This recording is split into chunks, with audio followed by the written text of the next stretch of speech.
Andrew Warren for Showtime Movie News at the Arundel Castle in Sussex, England.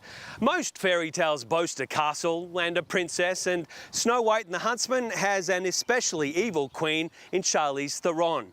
But this is more of a girl power take on the classic fairy tale. Kristen Stewart is no damsel in distress, and there's a larger role for the Huntsman, since he's played by the god of war, our own Chris Hemsworth. Mirror, mirror on the wall, who is fairest of them all?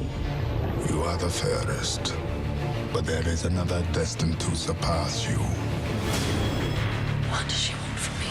Consume her heart, and you shall rule forever.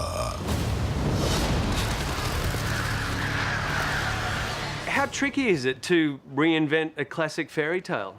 Tricky, but it's a good challenge, you know? I think that's maybe why we all wanted to make the movie, because we saw the challenge in that. We saw a story that had great potential to be retold and somehow resonate with, you know, today, and characters that were just really interesting. And how do you kind of, you know, retell them and represent them and kind of introduce them to the world? You play the Prince Charming role in this film, kind of. The drunken version of Prince Charming. And that was what was interesting was, yeah, the Huntsman is a smaller piece in the original fairy tale, whereas in this it's a much larger section.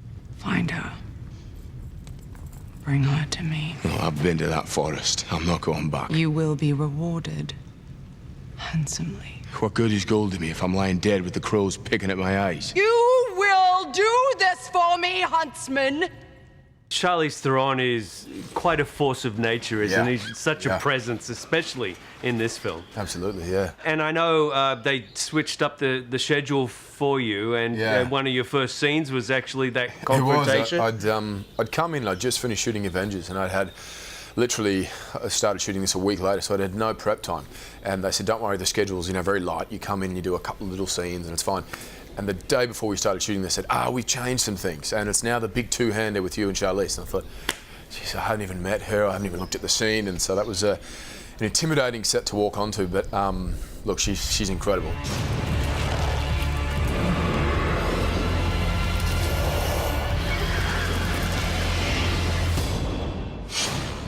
Who are you? Why is the Queen wants you dead? You should know you're the one hunting me! Well, your Snow White seems to be much more of a fighter than a victim. There seemed to be a bit of a Joan of Arc aspect to her. I mean, absolutely. We are kind of true to who Snow White is, and we just challenge her a bit more. I should have killed her when she was a child.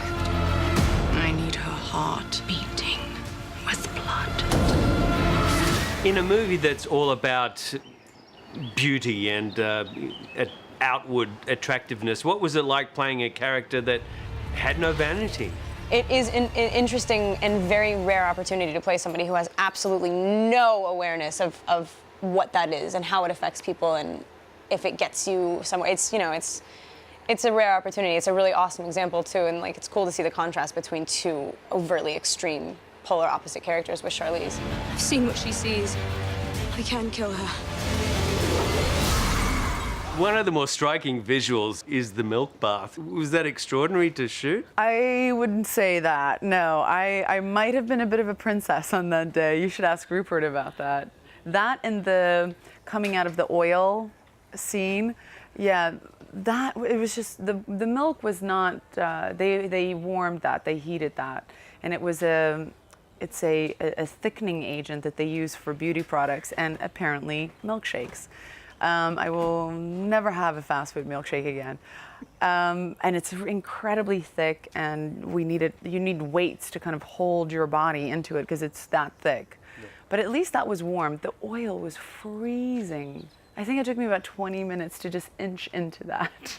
And the crew was like, it's midnight, let's go. God, she's such a princess. Lips red as blood, hair black as night. Bring me your heart, my dear, dear